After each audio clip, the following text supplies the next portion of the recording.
আসসালামু আলাইকুম। স্যাট একাডেমির আজকের ক্লাসে তোমাদের সবাইকে স্বাগতম। আজকে বায়োলজি ক্লাসে আমি তোমাদের সাথে আছি মাশরুকুর রহমান মাশরুক, তোমাদের বায়োলজি টিচার। এবং আজকে আমরা কি কি দেখব? আজকে আমরা দেখব DNA, replication, transcription and translation. এই 1 নাম্বার অধ্যায় অর্থাৎ প্রথম অধ্যায়ে যে সবথেকে গুরুত্বপূর্ণ টপিকের ভিতর এই কয়টা, অর্থাৎ ট্রান্সক্রিপশন, ট্রান্সলেশন অ্যান্ড রেপ্লিকেশন, এটা সম্পর্কে আজকে আমরা বিস্তারিত ধারণা নেওয়ার চেষ্টা করব। এখানে একটু জটিল কিছু বিষয় আছে যেগুলা মূলত সবার কাছে একটু জটিল লাগে, তবে আজকে আমরা চেষ্টা করব আজকে ক্লাসের পরে এই জটিল বিষয়গুলো যাতে আমাদের কাছে অনেক সহজভাবে প্রতীয়মান হয়। তাহলে আমরা আজকের ক্লাস শুরু করতে পারি। আজকের ক্লাস শেষে আমরা কি কি জানতে পারবো অলরেডি বলেছি, তারপরে আবার যদি আমরা রিপিট করি সেটা হচ্ছে রেপ্লিকেশন অফ ডিএনএ, অর্থাৎ ডিএনএ রেপ্লিকেশন সম্পর্কে জানতে পারবো। এখন রেপ্লিকেশন কি, হাবিজাবি, এগুলো আমরা পরবর্তীতে আসি, তাই না? তারপরে যদি আমরা দেখি কি জানতে পারবো, ট্রান্সক্রিপশন সম্পর্কে জানতে পারবো, এরপর জানতে পারবো রিভার্স ট্রান্সক্রিপশন সম্পর্কে। ট্রান্সক্রিপশন আর রিভার্স ট্রান্সক্রিপশন নাম শুনে মনে হচ্ছে যে রিভার্সটা ঠিক উল্টা, ট্রান্সক্রিপশনের ঠিক উল্টা দিকে মুভ করবে। দেন যদি আমরা দেখি ট্রান্সলেশন সম্পর্কে জানতে পারবো, ট্রান্সলেট করা, তার মানে এখানে ভাষা টাইপ কিছু থাকবে হয়তো বা, আমরা দেখি কি থাকতে পারে। এবং সর্বশেষ আমরা সেন্ট্রাল ডগমা অফ বায়োলজি অর্থাৎ বায়োলজির কেন্দ্রীয় প্রবণতা সম্পর্কে জানতে পারবো। এবং আজকের ক্লাস জুড়ে আমি আছি তোমাদের সাথে, তাহলে আমরা শুরু করি।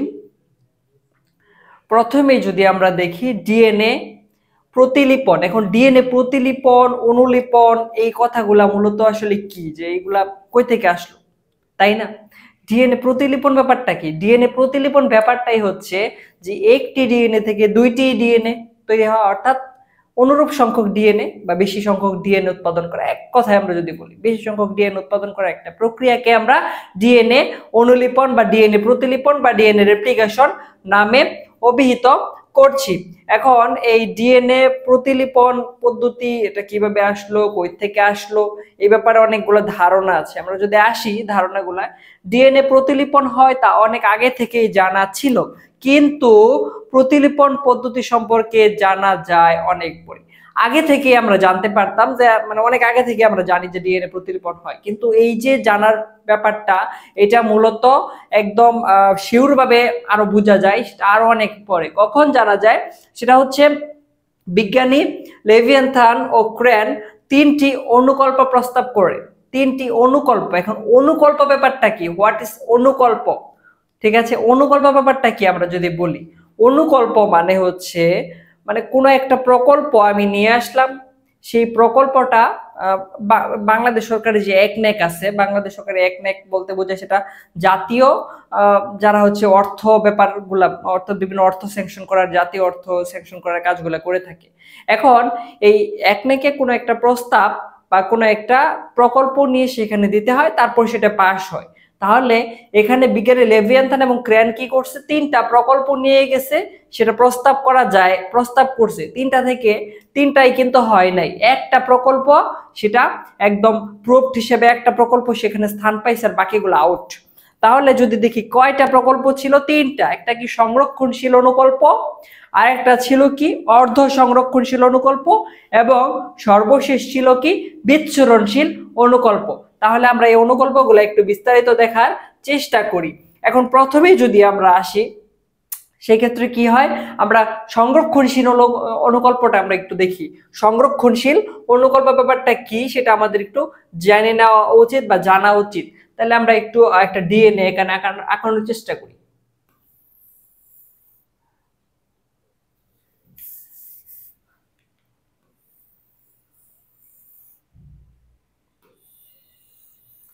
এটা একটা ডিএনএ, তাই না? এখন আমরা যদি ডিএনএটাকে আবার আলাদা করি, দুইটা সূত্রককে আমরা আলাদা করে দিই, দুইটা সূত্রককে আমরা আলাদা করে দিলাম, ঠিক আছে? দুইটা সূত্রককে আমরা আলাদা করে দিলাম, এবং এখানে আমি একটু অন্য কালার যেটা বোঝা যায়, লাল কালার, রেড কালার দিলাম আমরা এখানে, এবং এইখানে আরেকটা রেড কালার দিলাম। তাহলে এইটা ছিল কি, এটা ছিল ওল্ড ডিএনএ, আর এটা হচ্ছে নিউ নিউ সূত্রক, ওল্ড সূত্রক নিউ সূত্রক। তাহলে ওল্ড আর এখানে নিউ। তাহলে এই সংরক্ষণশীল অনুকল্প কি হবে, সংরক্ষণশীল অনুকল্পের ক্ষেত্রে এই যে ওল্ড, এই কালারের যেটা এটা আবার একত্রিত হয়ে যাবে। অর্থাৎ আমরা যদি বলি কিভাবে হয়,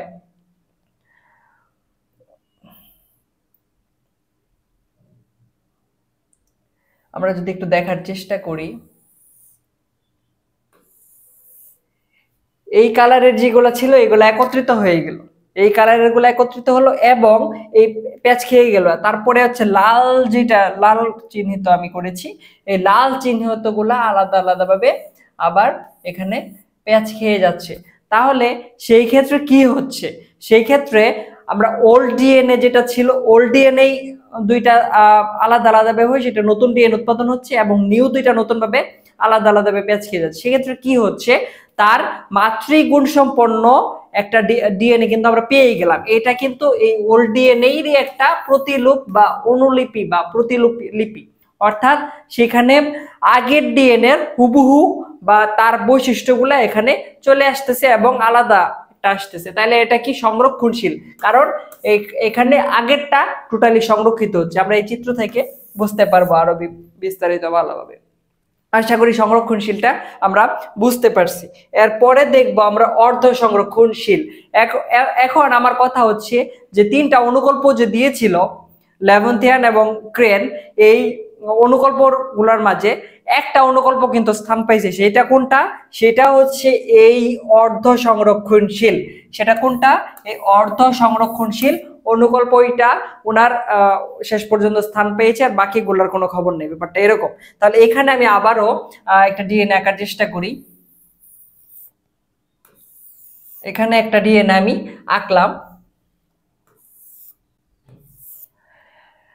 এটা একটা ডিএনএ। এখন এই দুইটাকে আমরা একটু আলাদা করে নিব, সূত্রকগুলা এই দুইটাকে আমরা একটু আলাদা করে নিব, ঠিক আছে।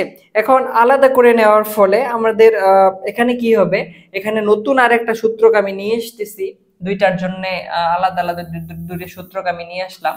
সেই ক্ষেত্রে কি হবে, এটাই ছিল ওল্ড, আর এইটা হচ্ছে এই কালারের, যেটা এই কালারের হচ্ছে সেটা নিউ, অর্থাৎ রেডটা এখানে ওল্ড আর এখানে হচ্ছে এই কালার যেটা সেটা হচ্ছে নিউ।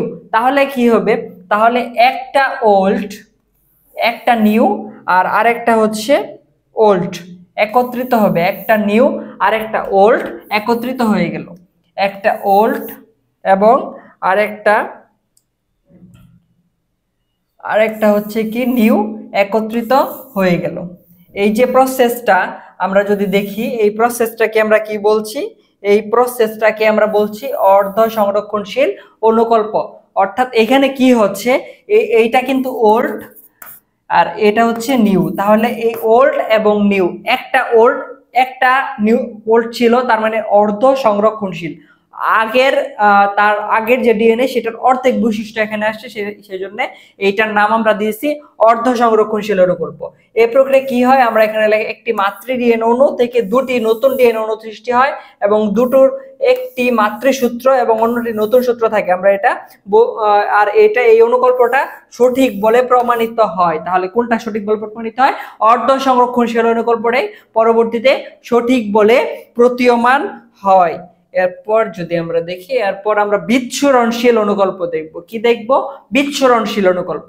এই ক্ষেত্রে কি হবে, এই ক্ষেত্রে একটা লাইট যদি কোনো দিকে দেওয়া হয়, তাই না, লাইটটা দেওয়ার ফলে কি হয়, সে আলোটা একটা সামনে একটা পর্দা দিয়ে দিলাম, তারপরে সে লাইটটা দিলাম, সেক্ষেত্রে আলোটা বিচ্ছুরণ হয়ে এক জায়গায় কিছু কম যাবে, এক জায়গায় বেশি যাবে। ব্যাপারটা এরকম, অনেক ক্ষেত্রে এরকম আমরা একটু দেখি। তাহলে এটা কেমন হতে পারে আমরা যদি একটু দেখার চেষ্টা করি।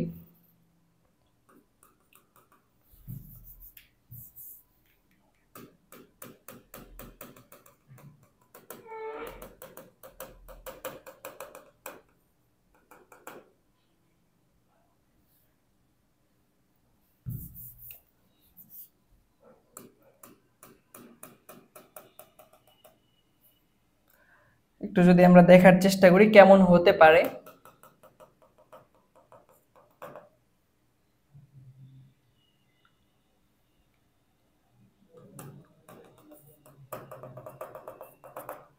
অর্থাৎ এই জায়গায় কি হবে, এই জায়গায় কোনো ঠিক ঠিকানা থাকবে না, মানে কোনো নিয়ম মানবে না, একটার সাথে আরেকটা লাগতেছে, আরেকটার সাথে আরেকটা লাগতেছে, এরকম ভাবে মানে বিচ্ছুরিত হয়ে যাবে। বিচ্ছুরিত হয়ে বিচ্ছুরণশীল অনুকল্প গঠন করবে। এই যে এখানে এই চিত্রটা আমি দেখানোর চেষ্টা করছি কিভাবে হতে পারে। তাহলে এখানে কি হয়, এই প্রক্রিয়া হচ্ছে মাতৃ ডিএনএ অণুর সূত্রদ্বয় বিশিষ্ট বা খণ্ডিত হয়ে, এখানে খণ্ডিত হচ্ছে, এখানে যে খণ্ডগুলো আমি দেখাইছি খণ্ডিত হয়, এখানেও দেখাইছি খণ্ডিত হয়, এরপর প্রতিলিপি সৃষ্টি করে, এরপর ভিন্ন পরিমাণে নতুন ও পুরাতন মাতৃখণ্ডকের সংযুক্তির মাধ্যমে দুটো ডিএনএ অনুকল্প হয় এবং এই অনুকল্পটি সঠিক বলে বিবেচিত হয়নি। এই অনুকল্পটি শেষ পর্যন্ত সঠিক বলে বিবেচিত হয়নি, অর্থাৎ বিচ্ছুরণশীল এবং সংরক্ষণশীল কোনোটাই সঠিক হয় নাই, শুধুমাত্র অর্ধ সংরক্ষণশীলটা এখানে সঠিক বলে বিবেচিত হয়েছে। এরপর যদি আমরা দেখি অর্ধ সংরক্ষণশীল অনুকল্পটাই আমরা বিস্তারিত জানতে হবে, তাহলে আমরা এটার বিস্তারিত জানা শুরু করি বা জানার চেষ্টা করি। এখন কোষচক্র জানতে হবে আমাদেরকে। কি জানতে হবে? কোষচক্র। কোষচক্রের যদি আমরা বলি সেটা হচ্ছে কি, প্রথমে ছিল প্রস্তুতি পর্ব ছিল প্রস্তুতি পর্ব বা আমরা ইংলিশে লেখার চেষ্টা করি, সেটা কি ইন্টারফেস আর একটা ছিল এম ফেজ। কোষচক্রের আমরা দুইটা ধাপ দেখেছিলাম, ইন্টারফেস এবং এম ফেজ। এখন ইন্টারফেজের ক্ষেত্রে কি ছিল, G1 S আর ছিল G2। এই যে এস ফেজটাই হচ্ছে এখানে বললাম যে কোষচক্রের এস ধাপে কি হয়, ডিএনএ রেপ্লিকেশন সংঘটিত হয়। তাহলে ডিএনএ রেপ্লিকেশন কোথায় সংঘটিত হয়? কোষচক্রের এস ধাপে। কোন এস ধাপে? ইন্টারফেজের এস ধাপে হচ্ছে ডিএনএ প্রতিলিপন বা রেপ্লিকেশন সম্পন্ন হয়। আর ডিএনএ অণু রেপ্লিকেশন হয়ে থাকে অর্ধ সংরক্ষণশীল পদ্ধতিতে, আমরা অলরেডি বললাম সেমি কনজারভেটিভ পদ্ধতিতে হয়ে থাকে। অর্থাৎ নতুন এখানে আমি বলে দিয়েছি, এটা দেখার দরকার নেই এখন। তারপরে যদি আমরা দেখি আদিকোষের ডিএনএ হচ্ছে কি, বৃত্তাকার। আদিকোষের ডিএনএ বৃত্তাকার, আর এতে কোনো প্রান্ত বা মাঝ নেই, তাই যে কোনো এক জায়গায় রেপ্লিকেশন শুরু হয়। এটা আমরা একটু পরে দেখবো রেপ্লিকেশন মূলত কিভাবে হয়। রেপ্লিকেশন শুরু হওয়ার জন্য আমি যদি তাও একটু বলার চেষ্টা করি, মানে ডিএনএ রেপ্লিকেশন কোন প্রান্ত থেকে হবে এটা খুঁজতে হয়। প্রথমে ডিএনএ নিজেকে এটা খুঁজতে হয়, খুঁজে বের করে একটা প্রান্তকে নিতে হয়, যেটাকে আমরা ওরি নামে অভিহিত করি বা অরিজিন নামে অভিহিত করি। এখন যেহেতু আদিকোষের ডিএনএ বৃত্তাকার, এটার কোনো প্রান্ত নাই, যেহেতু বৃত্তাকার ডিএনএ আমরা পাই, কোনো প্রান্ত এখানে নাই, এই জন্য এটা কোন জায়গা, মানে যে কোনো জায়গা থেকে শুরু হতে পারে রেপ্লিকেশনটা। আর রেপ্লিকেশন ফর্ক জিনিসটা কি, এটা আমাদের একটু জানা উচিত। What is replication fork? Replication ফর্কের ক্ষেত্রে আমরা যদি দেখি, এটা একটা ডিএনএ ছিল উপরে, এখান থেকে একটা নতুন ডিএনএ চলে আসছে, নতুন দুইটা ডিএনএ আসলো, তাহলে এটার এমনটা ছিল না, এটা ছিল কি কেমন এইরকম ছিল। এখন এই জায়গা থেকে একটা নতুন আর একটা সূত্রক, আর এই জায়গা থেকে নতুন একটা সূত্রক, আর এই জায়গা থেকে একটা সূত্রক, আর এই জায়গা থেকে একটা নতুন সূত্রক। তাহলে এটাকে যদি আমরা এটার মতো তুলনা করতে পারি না, এই ফর্কের মতো তুলনা করতে পারি না, তো মানে দেখতে তো তেমনই। আর এইটাকে আমরা বলছি রেপ্লিকেশন ফর্ক, অর্থাৎ এইটুকুকে আমরা বলছি রেপ্লিকেশন ফর্ক। দুই দিকে সরে গেছে রেপ্লিকেশন ফর্ক। তারপরে কি মাঝামাঝি স্থানে মিলিত হয়, এই যে মাঝামাঝি স্থানে এখানে মিলিত হয়, দ্রুত রেপ্লিকেশন শেষ হয়। আর ব্যাকটেরিয়ার বৃত্তাকার ডিএনএ রেপ্লিকেশনের প্রতি মিনিটে 10 লক্ষ পর্যন্ত হয়। ব্যাকটেরিয়ার যে বৃত্তাকার ডিএনএ প্রত্যেক মিনিটে 10 লক্ষ পর্যন্ত যুক্ত হতে পারে। আর প্রকৃত কোষের লম্বা সূত্রাকার এবং দুটি প্রান্ত আমরা দেখতে পাই। এরপর যদি আমরা দেখি, এরপর আমরা দেখতে পাবো কি, তাছাড়া প্রকৃত কোষের ডিএনএ এর রেপ্লিকেশনের গতি কম। প্রকৃত কোষের ডিএনএ রেপ্লিকেশনের গতিটা তুলনামূলক আদিকোষের থেকে কম, এবং এটা কত মিনিটে 500 থেকে 5000 পর্যন্ত বেস পেয়ার যুক্ত হতে পারে। 500 থেকে 5000 পর্যন্ত বেস পেয়ার যুক্ত হতে পারে। আর এই কারণে কি হয়, প্রকৃত কোষের লম্বা সূত্রাকার ডিএনএ এর কোনো প্রান্তেই রেপ্লিকেশন হয় না। রেপ্লিকেশন শুরু হয় সূত্রের মাঝে বা একই সাথে বহু জায়গায়, ড্রোসোফিলাতে 50,000 জায়গায়, মানে যে কোনো জায়গায় ডিএনএ রেপ্লিকেশন শুরু হওয়ার যে কোনো জায়গা থেকে শুরু হতে পারে, প্রান্তে হতে পারে, মাঝে হতে পারে, যে কোনো জায়গা থেকে শুরু হতে পারে, এই কথাটাই এখানে বলছে। তাহলে আমরা এখন মেইন টপিকে চলে যাই যে কিভাবে রেপ্লিকেশনটা সম্পূর্ণ হয়। এখন তার আগে আমাদেরকে জেনে নিতে হবে ডিএনএ রেপ্লিকেশন শুরু হওয়ার কিছু উপকরণ প্রয়োজন হয়, কিছু জিনিসপত্র সবসময় লাগে, আমাদের কোনো একটা কাজ করতে গেলে কোনো জিনিসপত্র সবসময় লাগে। কি কি জিনিসপত্র লাগে তা আমরা দেখি। এক্ষেত্রে কি কি জিনিসপত্র লাগে? লাগে হচ্ছে একটি ছাঁচ। এখন এই ছাঁচ ব্যাপারটা কি, যে ছাঁচ কথা বললাম, ছাঁচ ব্যাপারটা কি? ছাঁচ বলতে বোঝায় এখানে, ছাঁচ বলতে বোঝানো হচ্ছে যে আগের যে ডিএনএটা, এই মানে আগের ডিএনএ থেকেই তো আরেকটা ডিএনএ আসতেছে, তাই না? এই আগের ডিএনএ থেকে মূলত আরেকটা ডিএনএ আসতেছে। আগের ডিএনএটা কি ছাঁচ হিসেবে ব্যবহার করা হয়, কি হিসেবে? ছাঁচ হিসেবে ব্যবহার করা হয় বা স্ট্যান্ড হিসেবে ব্যবহার করা হয়ে থাকে। এরপরে যদি আমরা দেখি অসংখ্য নিউক্লিওটাইড ফসফেট, নিউক্লিওটাইড ফসফেট এখানে ডিঅক্সি এডিনিন ট্রাইনিউক্লিওটাইড ফসফেট, তারপরে ডিঅক্সি থাকে, তারপরে ডিজিটিপি থাকে, তারপরে ডিটিটিপি থাকে, তারপরে ডিসিটিপি থাকে, এরপরে ডি বলতে এখানে ডিঅক্সিরাইবোজ বলাই হয়েছে। তাহলে অসংখ্য নিউক্লিওটাইড ফসফেট এখানে লাগতে পারে। এরপরে যদি আমরা দেখি নিউক্লিওটাইডের মধ্যে বন্ড সৃষ্টির জন্য প্রচুর শক্তি বা ট্রাইফসফেট থেকে আসে। যেখানে ট্রাইফসফেট, টিপি ট্রাইফসফেট, এখানে টিপি ট্রাইফসফেট থেকে শক্তিগুলা নিয়ে আসে। আর গুরুত্বপূর্ণ কিছু এনজাইম এবং সহযোগী প্রোটিন, যাদেরকে একত্রে বলা হয় কি রেপ্লিকেশন কমপ্লেক্স বা রেপ্লিসোম। তাহলে রেপ্লিকেশন কমপ্লেক্স বা রেপ্লিসোম কাকে বলা হয়? রেপ্লিকেশন কমপ্লেক্স বা রেপ্লিসোম হচ্ছে তাদেরকে বলা হয় যারা হচ্ছে গুরুত্বপূর্ণ কিছু এনজাইম এবং মানে এই রেপ্লিকেশন সম্পন্ন হওয়ার জন্য গুরুত্বপূর্ণ কিছু এনজাইম লাগে, এবং লাগে হচ্ছে কি কিছু সহকারী প্রোটিন, যাদেরকে একত্রে আমরা বলছি রেপ্লিসোম বা রেপ্লিকেশন কমপ্লেক্স। আর রেপ্লিসোমের প্রধান এনজাইম হলো ডিএনএ বা ডিএনএ পলিমারেজ, অর্থাৎ রেপ্লিসোমের প্রধান এনজাইম যদি আমরা আসি ডিএনএ পলিমারেজ যেটা। এরপরে যদি আমরা আসি, এছাড়াও আছে helicase, primase, single strand binding protein বা এসএসবিপি, সিঙ্গেল স্ট্র্যান্ড বাইন্ডিং প্রোটিন বা এসএসবিপি, এছাড়া গাইরেস, টোপোআইসোমারেস ইত্যাদি থাকতে পারে। সিঙ্গেল এই এসএসবিপি ব্যাপারটা একটু মনে রাখার জন্য তোমাদের সবাইকে বলছি, এসএসবিপি সিঙ্গেল স্ট্র্যান্ড বাইন্ডিং প্রোটিন। এরপরে আসবে এটা। এরপর যদি আমরা দেখি তাহলে এখন ডিএনএ অণু রেপ্লিকেশনের ধাপসমূহ আমাদেরকে দেখতে হবে। প্রথমে কি হয়? প্রথমে হচ্ছে ওরিতে হেলিকেস। এখন ওরি ব্যাপারটা কি অলরেডি কিন্তু আমি বলেছি। ওরি ব্যাপারটা কি? ওরি ব্যাপারটা হচ্ছে যেখান থেকে ডিএনএ রেপ্লিকেশন শুরু হয়, অর্থাৎ ডিএনএ প্রথমে খুঁজে বের করে কোন জায়গা থেকে রেপ্লিকেশন হতে হবে, কোন জায়গায় রেপ্লিকেশনের জন্য উপযোগী, সেই জায়গাটা তাকে আগে খুঁজে বের করতে হবে, এবং খুঁজে বের করে যে জায়গাটা পায় সেই জায়গাটাকে আমরা ওরি বা অরিজিন নামে অভিহিত করছি। এখানে কি এনজাইম যুক্ত হয়? ওরিতে হেলিকেস এনজাইম যুক্ত হয়। আর হেলিকেস এনজাইমের হেলিক্সের হাইড্রোজেন বন্ধন ভেঙে যায়। হাইড্রোজেন বন্ধন, এই হেলিকেস এনজাইম যুক্ত হওয়ার ফলে যে হাইড্রোজেন বন্ধন ছিল তাদের মাঝে, সেই হাইড্রোজেন বন্ধন ভেঙে যায়, এবং হাইড্রোজেন বন্ধনই মূলত দুইটা স্ট্র্যান্ডকে একসাথে করে রাখে। এই জন্য ভাঙা যাওয়ার ফলে কি হয়? এইটা পৃথক হয়ে যায়, দুটি স্ট্র্যান্ড পৃথক হয়ে যায়। আর দুটি স্ট্র্যান্ড পৃথক হওয়ার স্থানে ওয়াই আকৃতির সৃষ্টি হয়। দুটি স্ট্র্যান্ড পৃথক হওয়ার কারণে, এখানে আমরা যদি চিত্র আবার একটু দেখার চেষ্টা করি, এরকম ছিল তাই না? এখন রেপ্লিকেশন হতে হবে, হাইড্রোজেন বন্ধন ভেঙে গেল, ভেঙে গিয়ে এখান থেকে একটা সূত্রক বেরিয়ে আসলো, তারপরে এভাবে যুক্ত হয়, তাই তো?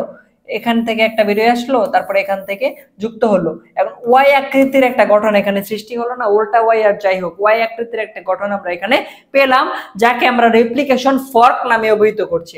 আর হেলিকেজের কারণে যেহেতু এক প্রান্তে পেজ খুলে গেছে, তাই অন্য প্রান্তে বেশি পেজ লাগতে চায়। এখন যেহেতু এই জায়গায় এক জায়গায় পেজ অলরেডি খুলে গেছে, এরকম ভাবে ছিল, প্যাচ খুলে গেছে কোনো কারণে, প্যাচ খুলে যে এরকম ভাবে হচ্ছে, তাহলে অন্য প্রান্তে কি হবে? অন্য প্রান্তে সে সমানে প্যাচ লাগার চেষ্টা করবে, সে সমানে প্যাচ লাগার চেষ্টা করবে। এখন এই প্যাচ অনেক বেশি রাখতে চায়, তখন টোপোআইসোমারেস এবং আদিকোষের গাইরেস নামে দুইটা এনজাইম সে হচ্ছে কি করে? সে এই অধিক প্যাচ রাখাটাকে রুট করে, যে বেশি প্যাচ যেতে না লাগে, একদম ঠিকভাবে থাকে। এরপরে কি হয়? স্ট্র্যান্ড দুটির মাঝে হাইড্রোজেন বন্ধন গঠন হয়ে ডাবল হেলিক্স হতে পারে। এই যে এর মাঝে স্ট্র্যান্ডের মাঝে হাইড্রোজেন বন্ধন গঠন হয়, তারপরে আবার তারা যুক্ত হওয়া শুরু করে। আর এসএসবিপি, এই যে একটু আগে বলেছিলাম, সিঙ্গেল স্ট্র্যান্ড বাইন্ডিং প্রোটিন, এই এসএসবিপি সূত্রক দুটির সঙ্গে যুক্ত হয়ে হাইড্রোজেন বন্ধন তৈরি করতে দেয় না। ঠিক আছে, এটা একটু মনে রাখতে হবে আমাদেরকে। আর উপরোক্ত যে এনজাইমগুলো দেখলাম স্ট্র্যান্ড দুটি পৃথক হয়ে যায় এবং সাচ হিসেবে ব্যবহার করার জন্য উপযোগী। এটা ছিল ধাপ 1। ধাপ 1 এর ক্ষেত্রে কি হয়, আমি যদি এক পেলকে আবার বলি, প্রথমে ওরি খুঁজে বের করতে হবে, তারপর ওরিতে হেলিকেজ এনজাইম যুক্ত হবে। হেলিকেজ এনজাইম কি করবে, হাইড্রোজেন বন্ধন ভেঙে দিবে। হাইড্রোজেন বন্ধন ভেঙে দেওয়ার ফলে দুইটা যে স্ট্র্যান্ড ছিল স্ট্র্যান্ড দুটা পৃথক হওয়া শুরু করবে। তারপরে কি হবে, পৃথক হওয়ার স্থানে ওয়াই আকৃতির একটা গঠন সৃষ্টি হবে। তারপরে যেহেতু এক প্রান্তের প্যাচ খুলে যায় তাহলে অন্য প্রান্তে প্যাচ বেশি লাগার চেষ্টা করবে এবং এই প্যাচটা মানে বেশি প্যাচ যেহেতু হবে তাহলে এটাকে রোধ করতে হবে। রোধ করার জন্য দুইটা এনজাইম কাজে লাগবে, 2'-isomerase এবং কি গাইরেস। আদি কোষে গাইরেস এবং প্রকৃত কোষে হচ্ছে 2'-isomerase এনজাইম, সে হচ্ছে এই প্যাচ অধিক প্যাচ রাখা রোধ করবে। এরপরে কি হবে, হাইড্রোজেন বন্ধন আবার আসবে এবং তাদের ভিতর হেলিক্স হওয়া শুরু করবে এবং এসএসবিপি সূত্রক দুটি কি হয়, যুক্ত হয়ে হাইড্রোজেন বন্ধন তৈরি করতে দেয় না এবং শ্বাস হিসেবে ব্যবহারের জন্য উপযোগী হয়। এরপর যদি আমরা দেখি, এখানে একটা চিত্র আমরা দেখতে পাবো। আমরা এখানে যদি চিত্রটা দেখি, চিত্রতে আমরা এখানে একটু দেখতে পাবো। এখানে একটু চিত্রটা দেখার চেষ্টা করি। 3 আর হচ্ছে 5 এই দুইটা প্রান্ত, আর 5 আর এই দিকে হচ্ছে 3 এই দুইটা প্রান্ত। এখন এরকম এরা যুক্ত ছিল একসাথে, হঠাৎ করে এখানে হেলিকেজ এনজাইম আইসা যুক্ত হয়েছে। হেলিকেজ এনজাইম যুক্ত হওয়ার ফলে এদের যে মাঝখানে যে বন্ধনগুলো ছিল ওই বন্ধনগুলো ভেঙে যে এখানে একটা ওয়াই আকৃতির গঠন সৃষ্টি করছে, যেটাকে আমরা রেপ্লিকেশন ফর্ম বলছি। তারপরে কি হয়, তারপরে যখন এটা আসলো তাহলে তখন এখান থেকে আমরা দেখছি যে সিঙ্গেল স্ট্র্যান্ড বাইন্ডিং প্রোটিন বা এসএসবিপি এখানে যুক্ত হয়। জি এর সাথে যাতে জি এর সংযুক্তি না হয়, টি এর সাথে যাতে টি এর সংযুক্তি না হয়, শুধুমাত্র এখানে এটি এর সাথে টি এর যুক্ত হওয়ার কথা আর জি এর সাথে সি এর যুক্ত হওয়ার কথা, এর বাইরে যাতে না হয় এই জন্য এসএসবিপি এখানে বাধা দেয়। এরপরে এইভাবে চলতে থাকে মূলত এবং এখানে প্যাচ খোলা এবং এসএসবিপি কিভাবে প্যাচ রোধ করে এই ব্যাপারটা এই চিত্রতে এখানে দেখানো হয়েছে। এরপর যদি আমরা দেখি, এরপর এই চিত্রটা এখানে একটু অন্যভাবে দেখানো। এখানে যদি আমরা দেখি তাহলে আমরা বাম থেকে দেখব, বাম থেকে ডান থেকে দেখব। 3'5' প্রান্ত, 3'5' প্রাইম প্রান্ত যদি আমরা দেখি, 3'5' প্রাইম প্রান্ত, এটা 3'5' প্রাইম প্রান্ত, আর এটা হচ্ছে 5'3' প্রাইম প্রান্ত। এটা কি 5'3' প্রাইম প্রান্ত। এবং এই প্রান্তে আমরা এখানে দেখব প্রথমে যেহেতু সূত্র একসাথে ছিল, তারপরে এখান থেকে সূত্র ভাঙা শুরু করছে, দেন এখানে ওয়াই আকৃতির একটা গঠন তৈরি করছে এবং এটা কন্টিনিউয়াস ফর্মে চলতেই থাকবে। এটা মানে এইভাবে মূলত ধাপগুলা সম্পূর্ণ হয়। এটা আমরা আরো পরে দেখব। এখন তাহলে 2 নাম্বার ইয়েতে যাই, ধাপ 2 নাম্বার। এখানে কেউ সম্পূরক স্ট্র্যান্ড তৈরি হয়। এই ধাপটা কি, সম্পূরক স্ট্র্যান্ড তৈরি কিভাবে হয়। স্ট্র্যান্ড দুটি পৃথক হওয়ার পরে, স্ট্র্যান্ড দুটি পৃথক হইলো আমরা অলরেডি বলেছি, তারপরে কি হয়, আরএনএ প্রাইমেস এনজাইমের মাধ্যমে আরএনএ প্রাইমার তৈরি হয়। এর জন্য প্রাইমেস এনজাইম কি দ্বারা গঠিত, প্রাইমেস এনজাইম হচ্ছে আরএনএ দ্বারা গঠিত। তার মানে আরএনএ প্রাইমেস এনজাইমের মাধ্যমে আরএনএ প্রাইমার তৈরি হচ্ছে। তারপরে ম্যাগনেসিয়াম 2+ আয়নের সাহায্যে ডিএনএ পলিমারেজ 1, 2 আছে কিন্তু 3 এখানে মূলত কাজে লাগে। দেন যদি আমরা আসি প্রাইমার 3 প্রাইমের প্রান্তে হাইড্রোক্সিল বন্ডের সাথে সাচ অনুযায়ী সম্পূরক নিউক্লিওটাইড যুক্ত করে এবং পরে সংযুক্তি চলতে থাকে। আর আরএনএ প্রাইমার হলো বলা হয়েছে সংক্ষিপ্ত আরএনএ অণু, যা কি হয় 3 প্রাইম প্রান্তে মুক্ত অক্সিজেন মূলক থাকে। এছাড়া ডিএনএ পলিমারেজ 3 কেবলমাত্র 3 প্রাইম প্রান্তে নিউক্লিওটাইডের সাথে যুক্ত হতে পারে, এই কথাগুলো এখানে লেখা আছে। এর পরের ধাপটা আমরা দেখি। এর পরের ধাপে কি হয়েছে, এর পরের ধাপে হয়েছে নতুন সূত্রক 5'3' প্রাইম প্রান্তের দিকে বৃদ্ধি পায়। নতুন সূত্রক 5'3' প্রান্তের দিকে বৃদ্ধি পাচ্ছে। দেন এখানে দুইটা ধাপে কাজগুলো আবার সম্পন্ন হচ্ছে। সেক্ষেত্রে 3'5' প্রাইম সূত্রের পরিপূরক 5'3', 3'5' আর 5'3 দুইটা কিন্তু উল্টা, আমরা বলেছি ডান দিক থেকে মূলত আমরা দেখব 5'3 এবং 3'5' প্রাইম। তাই এটি নিরবিচ্ছিন্ন তৈরি হতে পারে একটি লিডিং সূত্র বলে। তাহলে কাকে আমরা লিডিং সূত্র বলছি, 3'5 সূত্রের পরিপূরক 5'3, তাই এটি নিরবিচ্ছিন্নভাবে তৈরি হতে পারে তাহলে 5-3 কে আমরা লিডিং সূত্র বলছি। আর 5-3 সাচের পরিপূরক সূত্র নিরবিচ্ছিন্নভাবে তৈরি হয় না, খন্ড ক্ষুদ্রভাবে তৈরি হয়, একে ল্যাগিং সূত্র বলছি। তাহলে 3-5 প্রাইম সূত্রকে আমরা লিডিং, আর হচ্ছে 5-3 যে প্রান্তটা সেটাকে আমরা ল্যাগিং সূত্র হিসেবে অভিহিত করছি। এরপরে কি হয়, ল্যাগিং সূত্রের এসব খণ্ডকে অকাঝাকি খণ্ড বলে। ল্যাগিং সূত্রের যে খণ্ডগুলা থাকে সেই খণ্ডকে আমরা অকাঝাকি খণ্ড বলছি। আর লাইগেস এনজাইম খণ্ডগুলোকে জোড়া লাগাতে সাহায্য করে। লাইগেস এনজাইম যে অকাঝাকি খণ্ডগুলা ল্যাগিং সূত্রের, সেই অকাঝাকি খণ্ডগুলাকে জোড়া দিতে সাহায্য করে। এরপরে কি হয়, আরএনএ পলিমারেজ সরিয়ে এবং নিউক্লিওটাইড প্রতিস্থাপন করে। এইভাবে মূলত ধাপ সম্পন্ন হয়। এর পরের ধাপে যদি আমরা দেখি প্রুফ রিডিং। এখন এত বড় একটা কাজ সম্পন্ন হচ্ছে, অবশ্যই তার জন্য একটা নির্দিষ্ট মানে শক্তির প্রয়োজন, বা হচ্ছে শক্তি, সবকিছু কাজ কমপ্লিট। এখন সেই কাজটা সঠিকভাবে সম্পন্ন হইলো কিনা বা সঠিকভাবে সেটা হলো কিনা সেটা দেখার প্রয়োজন আছে অবশ্যই।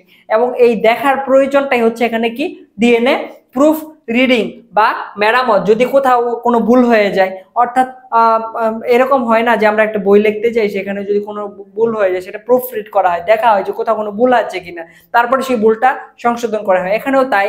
তারপরে এখানে কি হয়, এই ধাপে আরএনএ প্রাইমার সরানোর পর নতুন স্ট্র্যান্ড গঠিত হচ্ছে। তারপরে নতুন স্ট্র্যান্ডে এটিজিসি এর জায়গায় এসিজিটি হয়ে যেতে পারে, একে মিসম্যাচ বলা হয়। ডিএনএ মিসম্যাচ হলে বিভিন্ন রকম সমস্যা তৈরি হতে পারে। ডিএনএ মিসম্যাচ হওয়া যাবেই না, কোথাও যদি ডিএনএ মিসম্যাচ হয় সেক্ষেত্রে সেটা সংশোধন করতে হবে। মিসম্যাচ সংশোধনের জন্য ডিএনএ পলিমারেজ 1 এবং 2, অর্থাৎ এর আগে ডিএনএ পলিমারেজ 3 লেগেছে, এখন 1 আর 2 লাগছে, এবং কিছু প্রোটিন মিসম্যাচ রিপেয়ার কমপ্লেক্স গঠন করে। আর কোনো ভুল ধরা পড়লে রিপেয়ার কমপ্লেক্স তা ঠিক করে দেয়, আর কাঙ্ক্ষিত ডিএনএ সর্বশেষে আমরা এতগুলা ধাপের পর পাচ্ছি। তাহলে এটা ছিল ডিএনএ প্রুফ রিডের ধাপ।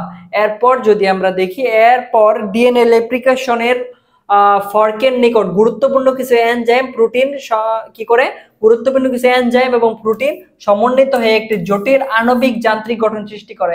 একে বলা হয় রেপ্লিকেশন কমপ্লেক্স বা রেপ্লিসোম। এখন এখানে ডিএনএ রেপ্লিকেশনে কিছু কাজ, কিছু এনজাইম বা রেপ্লিসোমের আমরা এখানে দেখব। এখানে আমরা যদি বলি ট্রোপোআইসোমারেজ এনজাইমের কথা, ট্রোপোআইসোমারেজ এনজাইম কি করে, মানে এনজাইমের কাজগুলো আমরা এখানে দেখার চেষ্টা করব। ডিএনএ অণুকে অতিমাত্রায় পেঁচানো অবস্থা থেকে মুক্ত করে। ট্রোপোআইসোমারেজ কি করে, অনেক জায়গায় যে প্রথমে সূত্র তৈরি হলো, তারপরে সূত্রগুলা হচ্ছে ভাগ হয়ে গেল, ভাগ হয়ে যাওয়ার ফলে সে একদিকে খুলতেছে, তাহলে সে অন্যদিকে বেশি পেঁচানো শুরু করে। আমরা অলরেডি বলেছি এই পেঁচানো রোধ করে কে, ট্রোপোআইসোমারেজ। দেন ডিএনএ হেলিকেজ কি করে, এটা ফরকে রেপ্লিকেশন ফরকে ডাবল হেলিক্স পেজ গুলা খুলে দেওয়া সাহায্য করে। ডিএনএ পলিমারেজ কি করে, হচ্ছে নিউক্লিওটাইড যুক্ত করে পরিপূরক স্ট্র্যান্ড বা সিকল গঠন করে এবং প্রুফ রিডিং করে থাকে। আর এসএসবিপি কি করে, এসএসবিপি ডিএনএ অণুর একক স্ট্র্যান্ডে যাতে এরা পুনরায় দ্বিতন্ত্রী অবস্থায় ফিরে না আসে, আমরা এটাও বলেছি। লাইগেস এনজাইম কি করে, এতক্ষণ যা হলো অকাঝাকি খণ্ডগুলাকে জোড়া লাগাতে সাহায্য করে। এবং সর্বশেষ যদি আমরা আসি, প্রাইমেস এনজাইম কি করে, আরএনএ প্রাইমারকে স্ট্র্যান্ডের সাথে যুক্ত করে বা যুক্ত করতে সাহায্য করে। এই ছিল রেপ্লিকেশন কমপ্লেক্স। এরপরে আমরা এই ভিডিওটা একটু দেখি যে একটা ডিএনএ কিভাবে মূলত কাজ করে বা কিভাবে হয়। এরকম ডিএনএ ঘুরতে থাকে এবং তাদের ভিতর সে মানে খুঁজে বের করে যে কোন জায়গা থেকে মূলত তার কাজটা শুরু করবে, এবং সেই জায়গায় কাজটা শুরু মানে যখন সে খুঁজে বের করবে, ওরিটা খুঁজে বের করতে পারবে, এরপরে সে তার নিজের কাজটা কিভাবে করা যায় সেই ব্যাপারে সে সিদ্ধান্ত নিবে। সিদ্ধান্ত নিয়ে তারপর সে তার কাজটা একদম শুরু করে দিবে। ঠিক আছে, এটাই ছিল হচ্ছে ডিএনএ রেপ্লিকেশন। এরপর যদি আমরা দেখি, এরপর ট্রান্সক্রিপশন দেখব। আমরা কি দেখব, ট্রান্সক্রিপশন দেখব।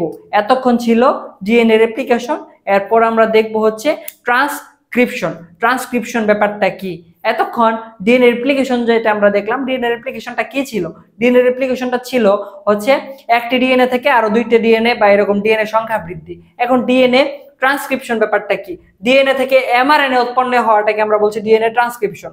ডিএনএ থেকে এমআরএনএ, ডিএনএ থেকে এমআরএনএ তৈরি হওয়ার যে প্রক্রিয়া তাকে আমরা বলছি ট্রান্সক্রিপশন। আর ডিএনএ এর ভাষা বা আরএনএ এর ভাষায় রূপান্তরিত হয়, অর্থাৎ ডিএনএ এর ভাষা আরএনএ এর ভাষাতে রূপান্তরিত হয়। আর ডিএনএ দ্বিসূত্রক কিন্তু আরএনএ হচ্ছে এক সূত্রক। সুতরাং বোঝা যাচ্ছে ডিএনএ এর যে কোনো একটি সূত্রকে ছাঁচ হিসেবে ধরে এমআরএনএ তৈরি হবে। যে সূত্রটিকে ছাঁচ হিসেবে ধরা হচ্ছে তাকে বলা হয় টেমপ্লেট স্ট্র্যান্ড। তাকে কি বলা হয়? টেমপ্লেট স্ট্র্যান্ড বলা হচ্ছে। তাহলে অপর স্ট্র্যান্ডের নাম হবে হুবহু এটির বিপরীত, অর্থাৎ কি কমপ্লিমেন্টারি স্ট্র্যান্ড। অর্থাৎ যে আমরা এখানে যদি আবার একটু বলার চেষ্টা করি, ডিএনএ দ্বিসূত্রক, এটা তো সবাই জানা, এবং আরএনএ হচ্ছে এখানে এক সূত্রক। তাহলে এখানে যেহেতু এমআরএনএ উৎপন্ন হচ্ছে, যাই হোক আরএনএ উৎপন্ন হচ্ছে, এক কথায় এম বাদ দেই, আরএনএ উৎপন্ন হচ্ছে বা মেসেঞ্জার আরএনএ উৎপন্ন হচ্ছে। তাহলে আরএনএ এক সূত্রক, তাহলে ডিএনএ এর যে কোনো একটা সূত্রককে তাকে নিতে হবে হচ্ছে সার্চ হিসেবে বা হচ্ছে কি হিসেবে টেমপ্লেট হিসেবে নিতে হবে বা সার্চ হিসেবে নিতে হবে। তাহলে যেহেতু টেমপ্লেট হিসেবে নিবে, যেটাকে টেমপ্লেট হিসেবে নিবে সেটাকে আমরা কি বলছি? সেটাকে আমরা টেমপ্লেট স্ট্যান্ড বলছি, সেই স্ট্যান্ডটাকে আমরা টেমপ্লেট স্ট্যান্ড বলছি। আর যেটা টেমপ্লেট হিসেবে নিচ্ছি না সেটাকে আমরা কমপ্লিমেন্টারি বা পরিপূরক সূত্র হিসেবে অভিহিত করছি। আর ট্রান্সলেশনের উপকরণ যদি আমরা দেখি এখন, সেক্ষেত্রে ডিএনএ ছাঁচের প্রয়োজন হচ্ছে, যেটাকে আমরা টেমপ্লেট স্ট্যান্ড বলছি। দেন ডিএনএ পলিমারেজ এর কথা বলছি, ডিএনএ পলিমারেজ এনজাইম এখানে লাগবে। দেন এটিপি লাগবে, জিটিপি, সিটিপি এবং ইউটিপি লাগবে। তারপরে যদি বলি কিছু প্রোটিন এখানে লাগতে পারে। তা ট্রান্সক্রিপশনের এই ব্যাপারগুলো আমাদের লাগবে এখানে। এরপর ট্রান্সক্রিপশন প্রক্রিয়াটিকে মূলত কয়টি ধাপে ভাগ করা হয়? 4টি ধাপে ভাগ করা যায়। ট্রান্সক্রিপশন প্রক্রিয়াকে ভাগ করা যায় কয়টি ধাপে? 4টি ধাপে ভাগ করা যায়। কি কি ধাপ যদি আমরা দেখি? 4টি ধাপ। প্রথমে যদি আমরা দেখি সেটা কি সূচনা ধাপ। কি ধাপ? সূচনা, অর্থাৎ শুরু করবে, শুরু করার ধাপ। দেন বর্ধিতকরণ ধাপ। কি ধাপ? বর্ধিতকরণ ধাপ। এবং 3 নম্বরে ছিল সমাপ্তিকরণ ধাপ। এখানে ইন্ড হবে, কিন্তু এখানে কি হয় প্রি এমআরএনএ থেকে চূড়ান্ত এমআরএনএ, অর্থাৎ প্রি এমআরএনএ পেলাম, তারপরে চূড়ান্ত এমআরএনএ, এই 4টা ধাপে মূলত সংগঠিত হয়। তাহলে প্রথম সূচনা ধাপ থেকে আমরা শুরু করি। সূচনা ধাপের ক্ষেত্রে কি হয়?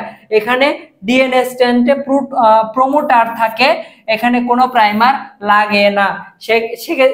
তারপরে কি হয়? প্রোমোটার আরএনএ পলিমারেজকে যুক্ত করে। প্রোমোটার কি করে? আরএনএ পলিমারেজকে যুক্ত করে। আরএনএ পলিমারেজ ডিএনএ এর পেজ খুলে দেয় এবং সাধারণত 20টি পেজ পেয়ার খুলে যায়। দেন ট্রান্সক্রিপশন শুরু করে। দেন এখানে যদি আমরা দেখি 5' প্রান্ত এবং 3' প্রাইম। এখানে কি ছিল? প্রথমে ডিএনএ এভাবে ছিল, তারপরে এখানে প্রোমোটার খুঁজে বের করলো, প্রোমোটার যুক্ত হলো, প্রোমোটার যুক্ত হয়ে আরএনএ পলিমারেজ স্ট্র্যান্ডগুলো খুলে দিচ্ছে। স্ট্র্যান্ডগুলো অলরেডি খুলে গেছে। টেমপ্লেট বা সার্চ হিসেবে আমরা এটাকে পেলাম এবং এটাকে কমপ্লিমেন্টারি হিসেবে এখানে পেলাম। এরপরে যদি আমরা দেখি এরপরের এই ধাপে এরপরের ধাপে কি হয়? স্ট্যান্ড বর্ধিতকরণ। একটা স্ট্যান্ড আমরা পেলাম অলরেডি, এটাকে বাড়াইতে হবে। তারপরে ট্রান্সক্রিপশন শুরু হওয়ার পর থেকে শুরু হচ্ছে। দেন হচ্ছে কি হচ্ছে? আরএনএ পলিমারেজ ডিএনএ এর 3' প্রান্ত যে স্ট্যান্ডটা সেটাকে সার্চ হিসেবে ব্যবহার করা হচ্ছে। দেন হচ্ছে কি হচ্ছে? 3' কিন্তু এখানে তারা সার্চ হিসেবে নিল, আর বাকিটা 5' কিন্তু কমপ্লিমেন্টারি। এটা অবশ্যই মনে রাখবেন আপনারা তোমরা। দেন হচ্ছে আমরা দেখি ফলে নাইট্রোজেন ক্ষারকের এডিনিন পরিপূরক নাইট্রোজেন ক্ষারক ইউরাসিল একের পর এক যুক্ত হয়। তারপরে কি হয়? এভাবে এমআরএনএ 5' প্রান্তমুখী হয়ে বৃদ্ধি পেতে শুরু করে। তারপরে ডিএনএ একটি খোলা প্যাচের ট্রান্সক্রিপশন শেষ হয়। তারপরে ডিএনএ পলিমারেজের সামনে গিয়ে ডিএনএ আরেকটি প্যাচ খুলে যায়। এভাবে ডিএনএ স্ট্র্যান্ড বৃদ্ধি পেতে শুরু করে। এরপরের ধাপে যদি আমরা আসি সমাপ্তিকরণ ধাপ। এখন আমরা চিত্রতে দেখলে আরো বিস্তারিত বুঝতে পারবো, আগে আমরা এটা শেষ করি। এরপরে যদি আমরা দেখি এখানে সমাপ্তিকরণে কি হচ্ছে? জিএনএ আমরা বললাম প্রান্তগুলা বৃদ্ধি পাচ্ছে। প্রান্তগুলা বৃদ্ধি পাওয়ার ক্ষেত্রে প্রকৃত কোষ এবং আদি কোষ আলাদা আলাদা। প্রকৃত কোষেরটা আমরা আগে দেখি। প্রকৃত কোষের ডিএনএ তে এক সারি এডিনিন থাকে। দেন এমআরএনএ তে ট্রান্সক্রিপশনের মধ্যে এক সারি ইউরাসিল হয়, আর পলিইউরাসিলের সাথে নিউক্লিয়ার প্রোটিন যুক্ত হবে। দেন ট্রান্সক্রিপশন বন্ধ হয়ে যায়। আর আদি কোষের ক্ষেত্রে আদি কোষে বিশেষ প্রোটিন এমআরএনএ এর সাথে যুক্ত হয়ে অথবা এমআরএনএ একটি লুপ সৃষ্টি করে, তারপরে ট্রান্সক্রিপশন বন্ধ হয়ে যাচ্ছে। এভাবে মূলত ট্রান্সক্রিপশন প্রক্রিয়াগুলো সম্পন্ন হচ্ছে। এখন সর্বশেষ একটা প্রি এমআরএনএ পেলাম, যেটা থেকে চূড়ান্ত এমআরএনএ আমাদেরকে পেতে হবে। তাহলে এইটা আমরা কিভাবে পাবো সেটা আমরা একটু দেখি। সেই ক্ষেত্রে নতুন যে এমআরএনএ, নতুন প্রি আরএনএ তৈরি হলো, সেটা আমরা প্রথমে 5' প্রাইম যে প্রি এমআরএনএ প্রান্ত, সেটা ক্যাপ বা মাথা, আর 3 প্রান্ত হচ্ছে টেইল। 5' প্রান্তকে আমরা ক্যাপ বা মাথা হিসেবে বলছি, 5 প্রাইমটাকে, আর 3টাকে আমরা টেইল বলছি। তারপরে পলি আইসোমারের যে এনজাইমটা, সেই ক্ষেত্রে কি হয়, 50 থেকে 150টি এডিনিনের এবং একটি পলিমার পলি এডিনিন চেইন, আর হচ্ছে 3 প্রাইম যেটা প্রান্ত যুক্ত করে, এই প্রক্রিয়ার নাম হচ্ছে টেইলিং। দেন হচ্ছে কি হচ্ছে পরিমার্জন 1 হচ্ছে এখানে 3 প্রাইম যেটা, সেটাই টেইলিং হচ্ছে। আর এদিকে কি হচ্ছে, একটি এনজাইম কমপ্লেক্স 5 প্রান্তে 60টি গুয়ানিনের সাথে যুক্ত করে, একে বলা হয় 5 প্রাইম ক্যাপ, এবং প্রক্রিয়াটিকে বলা হচ্ছে ক্যাপিং। প্রক্রিয়াটিকে আমরা কি বলছি, ক্যাপিং। আর এখানে পরিমার্জন 2 সম্পন্ন হয়, দেন পরিমার্জন শেষে চূড়ান্ত এমআরএনএ সৃষ্টি হচ্ছে। আর এখানে আরেকটু কাজ হচ্ছে, স্মল নিউক্লিয়ার আরএনএ প্রোটিন যেটা প্রি এমআরএনএ সাথে যুক্ত হয়, তারপরে প্রি এমআরএনএ কে একত্রে স্প্লাইসিসুম বলা হচ্ছে, প্রি আরএনএ কে একত্রে স্প্লাইসিসুম বলা হচ্ছে। আর এই ক্ষেত্রে ইন্ট্রন্স গুলো কেটে বাদ দেওয়া হয়, পরে এক্সন গুলো আলাদাভাবে জোড়া লাগায়, একে বলা হয় ডিএনএ স্পাইসিং, একে বলা আরএনএ স্পাইসিং, এবং পরিমার্জন 3 সম্পন্ন হচ্ছে, শেষ পর্যন্ত চূড়ান্ত আরএনএ উৎপন্ন হচ্ছে। এখন যদি আমরা একটু চিত্র দেখার চেষ্টা করি, চিত্রে একটু বোঝার চেষ্টা করি, তাহলে আমরা আরএনএ কোডিং সিকোয়েন্সটা কিভাবে হয় সেটা একটু আমরা দেখার চেষ্টা করি। তাহলে এখানে এক্সন দেখতে পাবো, ইন্ট্রন দেখতে পাবো, এক্সন দেখতে পাবো, ইন্ট্রন দেখতে পাবো, এবং এক্সন দেখতে পাবো। এখানে প্রোমোটার যুক্ত হচ্ছে, এটা আমরা এখান থেকে দেখতে পাবো। দেন ট্রান্সক্রিপশন শুরু হচ্ছে, টার্মিনেটর বলে দিল ট্রান্সক্রিপশন শুরু হওয়ার জন্য, ঠিক আছে, আমরা শুরু করে দিলাম। দেন আমরা প্রি এমআরএনএ পেলাম, যেখানে 5' প্রান্ত আমরা এখানে পাচ্ছি, 3' প্রাইম প্রান্ত এখানে আমরা পাচ্ছি। দেন এখান থেকে কি হয়, এখান থেকে এডিনিন এবং গুয়ানিন প্রান্তে, অর্থাৎ 3' প্রাইমের ক্ষেত্রে, দেন হচ্ছে কি হয়, ইন্ট্রন কেটে বাদ দেওয়া হয়েছে। এখানে শুধুমাত্র যে ইন্ট্রন অংশটা, এখানে যে ইন্ট্রন অংশটা, এগুলো আমরা কেটে বাদ দিছি। ইন্ট্রন অংশটাকে আমরা কেটে বাদ দিয়ে শুধু এক্সন যে অংশটুকু, এই এক্সন অংশটুকু আমরা নিচ্ছি, যেটাকে আমরা ডিএনএ স্প্লাইসিং বা এমআরএনএ স্প্লাইসিং বা ইন্ট্রন্স বাদ দেওয়া হচ্ছে এখানে। দেন এখানে প্রোটিন কোডিং এর কারণে এখানে সিকোয়েন্সের মাধ্যমে চূড়ান্ত যে ডিএনএ আরএনএ, সেটা আমরা এখান থেকে এইভাবে পাচ্ছি। এরপর যদি আমরা দেখি, এরপর আমরা কি দেখতে পাবো, রিভার্স ট্রান্সক্রিপশন। এতক্ষণ আমরা ট্রান্সক্রিপশন দেখলাম, তাহলে এখন আমাদেরকে দেখতে হবে রিভার্স ট্রান্সক্রিপশন কিভাবে সংঘটিত হয় সেটা। তাহলে রিভার্স ট্রান্সক্রিপশন, যেসব ভাইরাসে বংশগত বস্তু হিসেবে একক স্ট্র্যান্ড বিশিষ্ট আরএনএ থাকে, সেই ক্ষেত্রে কি হয়, তাদের জিনোমে ভিন্ন পথ অবলম্বন করে রেপ্লিকেট করে থাকে। আর ভাইরাস বা ভাইরাল আরএনএ কি করে, জিনোম রিভার্স ট্রান্সক্রিপ্টেড এনজাইম যেটা, সেটার এনজাইমের জন্য কোড ব্যবহার করতে পারে। যে ভাইরাসে এই এনজাইম ব্যবহার করে থাকে তাদেরকে বলা হয় রেট্রোভাইরাস নামে তাদেরকে অভিহিত করা হয়। আর রিভার্স ট্রান্সক্রিপ্টেড এনজাইম ব্যবহার করে ভাইরাল আরএনএ কে সাস হিসেবে বা টেমপ্লেট হিসেবে ধরে নিয়ে কমপ্লিমেন্টারি ডিএনএ তৈরি করা হচ্ছে। আর এইচআইভি তে রিভার্স ট্রান্সক্রিপশন হয়। আর হচ্ছে কি, করোনা ভাইরাসের যে আরএনএ, সেটা মূলত রিভার্স ট্রান্সক্রিপশনের মধ্যে তৈরি হয়। আর পিসিআর করা হয়, এবং এদের পিসিআর করে মূলত পজিটিভ নেগেটিভ প্রান্ত দেখে এদের রোগটা নির্ণয় করা হয়ে থাকে। তাহলে এখানে রিভার্স ট্রান্সক্রিপশনের কথা যদি বললে, সরাসরি এক কথায়, যে সব ব্যাকটেরিয়া বা ভাইরাসে এরকম হয়, ভাইরাসের ক্ষেত্রে এমন হয় যে তাদের মানে একদম নিউক্লিয় বস্তু হিসেবে থাকে হচ্ছে কি আরএনএ, সেই ক্ষেত্রে মূলত রিভার্স ট্রান্সক্রিপশন হয়, এবং রিভার্স ট্রান্সক্রিপশন এনজাইম এখানে কাজে লাগে, এবং রিট্রোভাইরাস নামে তাদেরকে অভিহিত করা হচ্ছে। আর এখানে কি হচ্ছে, এখানে এইচআইভির ভাইরাসের রিভার্স ট্রান্সক্রিপশন হচ্ছে, তারপরে করোনা ভাইরাসের ক্ষেত্রে রিভার্স ট্রান্সক্রিপশন করা হচ্ছে, এবং রোগ নির্ণয় করা হয় পিসিআর পদ্ধতির মাধ্যমে। এটা এখান থেকে একটু আমাদেরকে মনে রাখতে হবে। এখন এইচআইভি ভাইরাস কি করে, এইচআইভি ভাইরাস মানবদেহে আক্রমণ করছে, এরপরে কি করছে, এইচআইভি ভাইরাস মানবদেহে আক্রমণ করা শেষ, এরপরে আমরা যদি বলি, এইচআইভি ভাইরাস যদি মানবদেহে আক্রমণ করে, তখন আমরা কি দেখতে পাবো,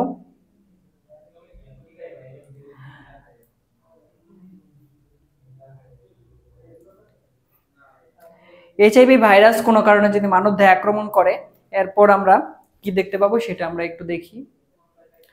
আমরা এখন দেখব এইচআইভি ভাইরাস মানবদেহে আক্রমণ করছে, সেই ক্ষেত্রে কি ঘটছে। এইচআইভি ভাইরাস মানবদেহে আক্রমণ করে আরএনএ এর সাথে রিভার্স ট্রান্সক্রিপ্টেড এনজাইম ঢুকিয়ে দেয়। তাহলে এইচআইভি ভাইরাস মানবদেহে আক্রমণ করে আরএনএ এর সাথে যে হচ্ছে রিভার্স ট্রান্সক্রিপ্টেড এনজাইম সেটা দুই দিকে দিচ্ছে। সেক্ষেত্রে আক্রান্ত কোষে রিভার্স ট্রান্সক্রিপ্টেড ব্যবহার করে ভাইরাস আরএনএ কপি করে একক স্ট্র্যান্ড বিশিষ্ট কমপ্লিমেন্টারি ডিএনএ তৈরি করছে। দেন কি হচ্ছে, রিভার্স ট্রান্সক্রিপ্টেড যে ট্রান্সক্রিপ্টেজ এনজাইম সেটা হচ্ছে একক স্ট্র্যান্ড হিসেবে কমপ্লিমেন্টারি এবং দ্বিতীয় স্ট্র্যান্ড তৈরি করছে। আর ইন্ট্রিগ্রেস এনজাইম আরএনএ এর সাহায্যে কোষে প্রবেশকৃত কোষকে রিভার্স ট্রান্সক্রিপশনের মাধ্যমে ডাবল স্ট্র্যান্ডে তৈরি করছে। তারপরে কি হচ্ছে, ট্রান্সক্রিপশন প্রক্রিয়াটি অত্যন্ত দ্রুত সম্পন্ন হয়। ইকোলাই ব্যাকটেরিয়া একটি জিন থেকে 1000 নিউক্লিওটাইড বিশিষ্ট এমআরএনএ তৈরি করতে সক্ষম এবং তাতে সময় লাগে মাত্র 1 সেকেন্ড। আর জিনোমের অর্থাৎ ডিএনএ এর ক্ষেত্রে যতটুকু অংশ নিরবিচ্ছিন্নভাবে একটি আরএনএ অণু ট্রান্সক্রাইব করে তাদেরকে ট্রান্সক্রিপশন একক হিসেবে আমরা বলি বা একক হিসেবে ব্যবহৃত করি। এখন আমরা ট্রান্সক্রিপ্টেড এনজাইম এটার একটু বিস্তারিত চিত্র দেখার চেষ্টা করব, চিত্র থেকে আমরা একটু বোঝার চেষ্টা করব। সেক্ষেত্রে এটা এইচআইভি একটা ভাইরাস আর এবং তার সাথে একটা এনজাইম আছে রিভার্স ট্রান্সক্রিপ্টেড এনজাইম। দেন একক স্ট্র্যান্ড বিশিষ্ট ডিএনএ যেটা রিভার্স ট্রান্সক্রিপশন হওয়া শুরু করবে। দেন এটা ডাবল স্ট্র্যান্ড যেটা ডিএনএ ডাবল স্ট্র্যান্ড। দেন এখানে আমাদের একটা নতুন ভাইরাল ডিএনএ উৎপন্ন হচ্ছে এটার সাথে যুক্ত হয়ে। দেন এটা ট্রান্সক্রিপশন করবে এবং এমআরএনএ উৎপন্ন হবে। দেন এখান থেকে আমরা এমআরএনএ থেকে প্রোটিন পাবো এবং ডিএনএ তৈরি করে এবং পরবর্তী ধাপ রিভার্স ট্রান্সক্রিপশন গুলা সম্পন্ন করে থাকে এই চিত্র থেকে যেটা আমরা দেখতে পাই। এরপর যদি আমরা দেখি ট্রান্সলেশন অর্থাৎ এখানে মনে কোনো একটা ভাষা টাইপ কিছু হবে, তাই না? তাহলে আমরা বলছি নিউক্লিক অ্যাসিড থেকে পলিপেপটাইড তথা প্রোটিন, নিউক্লিক অ্যাসিড থেকে কি, নিউক্লিক অ্যাসিড থেকে প্রোটিন তৈরি করা হলো, এটাকে আমরা বলছি ট্রান্সলেশন। আর ডিএনএ থেকে প্রোটিন তৈরির গোপন কোডসমূহ এনকোড করে তৈরি হয় এমআরএনএ রাইবোসোম টিআরএনএ এর সহায়তায় জিন ডিএনএ থেকে এদেরকে এনকোডেড হিসেবে সিকোয়েন্স অনুযায়ী একটির পর একটি অ্যামিনো অ্যাসিড শৃঙ্খল হিসেবে সে পলিপেপটাইড গঠন করে। তারপরে হচ্ছে এই যে প্রক্রিয়াটা, এই প্রক্রিয়াটাকে আমরা ট্রান্সলেশন বলে অভিহিত করছি। এখন ট্রান্সলেশন এখানে একটা জিনিস আমাদেরকে জানতে হবে, সেটা হচ্ছে পলিসোম যে কি, কোনো অতি প্রয়োজনীয় প্রোটিন অধিক পরিমাণে উৎপাদন করার যে প্রয়োজন হলে এমআরএনএতে পর্যায়ক্রমে একাধিক রাইবোসোম বসে ট্রান্সলেশন তৈরি করে থাকে। আর এমআরএনএতে একাধিক রাইবোসোম যুক্ত থাকলে, এমআরএনএ থেকে যদি একাধিক রাইবোসোম যুক্ত থাকে তখন সেটাকে আমরা পলিসোম নামে অভিহিত করছি। এরপর যদি আমরা দেখি ট্রান্সলেশন প্রক্রিয়ার ক্ষেত্রে কি হয়, ট্রান্সলেশন প্রক্রিয়ার ক্ষেত্রে সূচনা পর্বের ক্ষেত্রে এখানে ইনিশিয়েটর টিআরএনএ ট্রান্সফার আরএনএ এটা মেথিওনিন অ্যামিনো অ্যাসিড নিয়ে আসে। দেন হচ্ছে এই টিআরএনএ বা ট্রান্সফার আরএনএ এটা কি করে, ছোট খন্ডের সাথে যুক্ত হয়ে একটা যৌগ গঠন করে। আর এই যৌগ এমআরএনএ এর যে 5 প্রাইম প্রান্তটা আছে 5 প্রাইম প্রান্তে যুক্ত হয়। আর অপর যৌগটি এমআরএনএ এর 5 থেকে 3 প্রান্তের দিকে চলতে থাকে, একে স্ক্যানিং বলছি, আরএনএ স্ক্যানিং বলছি। দেন হচ্ছে যদি আমরা বলি যৌগটি AUG কোডন পায় তখন টিআরএনএ এর অ্যান্টিকোডন AUG কোডনের সাথে বন্ধন সৃষ্টি করে। দেন হচ্ছে কি রাইবোসোমের বড় খণ্ডতে এসে ছোট খণ্ডের সাথে যুক্ত হয়। তারপরে টিআরএনএ এর বসার জন্য বড় খণ্ডে 3টি সাইট থাকে। আর এরপরে মিথিওনিন যুক্ত হয়। এরপরে যদি আমরা দেখি বৃদ্ধিকরণের ক্ষেত্রে, বৃদ্ধিকরণ ধাপে কি হয়, বৃদ্ধিকরণ ধাপের ক্ষেত্রে মিথিওনিন যুক্ত টিআরএনএ এটা হচ্ছে ফসফেট যে সাইট পি সাইটে যুক্ত হয়। তারপরে হচ্ছে কি নতুন একটি টিআরএনএ অ্যামিনো অ্যাসিড নিয়ে এসে এডিনিন সাইটে অ্যাটাচ হয় বা যুক্ত হয়। তারপরে যদি আমরা আসি সাইটে যুক্ত হচ্ছে, দেন কি হচ্ছে ট্রান্সফারেজ পি সাইটের মেথিওনিনকে আরএনএ থেকে ট্রান্সফার করে পৃথক করা হয়। তারপর কি হয়, এর সাথে পেপটাইড বন্ধন গঠন করে। এরপরে আমরা চিত্র দেখালে বিস্তারিত বুঝতে পারবো। এরপর পি সাইটের মেথিওনিন অ্যামিনো অ্যাসিড বিহীন টিআরএনএ ই সাইটে এবং এস সাইটের টিএনএ এবং হচ্ছে পি সাইটে চলে আসে। দেন হচ্ছে কি হয়, এরপরে অ্যামিনো অ্যাসিড নিয়ে এস সাইটে নিয়ে আসে, তারপর ই সাইটের টিএনএ চলে, তারপর এক্সিট হয়। দেন কি হয়, পি সাইট এবং এস সাইটের যে এ গুলার মধ্যে আবার পেপটাইড বন্ধন নিয়ে আসে। এভাবে মূলত প্রোটিন 5-3 প্রান্ত থেকে চলতে থাকে। এখন সমাপ্তি পর্বে কি হয়, সমাপ্তি কোডন যদি আমরা বলি, সমাপ্তি ক্ষেত্রে কি হয়, পলিপেপটাইড বা প্রোটিন তৈরি হওয়ার পর এবং স্টপ কোডন। স্টপ কোডন কি, এটা পরীক্ষা খুব আসে। Stop codon MCQ, UA, UGA, UAG এগুলাকে আমরা স্টপ কোডন নামে অভিহিত করছি। আর এখন এস সাইটে আরএনএ যুক্ত হয় না, বরং প্রোটিন রিলিজিং ফ্যাক্টর যুক্ত হয়। আর এই protein releasing factor S site থেকে পলিপেপটাইড চেইন বা প্রোটিন মুক্ত করে, তারপরে দুইটা অংশ পৃথক হয়, রাইবোসোমের দুইটা অংশ পৃথক হয়ে যায় এবং এই প্রক্রিয়াটা এখানেই সমাপ্তি ঘটে। তাহলে ট্রান্সলেশন প্রক্রিয়াটা মূলত এইভাবেই সংঘটিত হয়। এখন এই ট্রান্সলেশন প্রক্রিয়া যে আমরা বললাম, এই ট্রান্সলেশন প্রক্রিয়াতে কিছু এনজাইম আছে, সরি কিছু অ্যান্টিবায়োটিক আছে যেটা মূলত মানে ট্রান্সলেশন প্রক্রিয়াকে বাধাগ্রস্ত করে। কিছু অ্যান্টিবায়োটিক আছে, যেমন অ্যান্টিবায়োটিক গুলো যদি আমরা একটু দেখার চেষ্টা করি, কি কি দেখবো আমরা।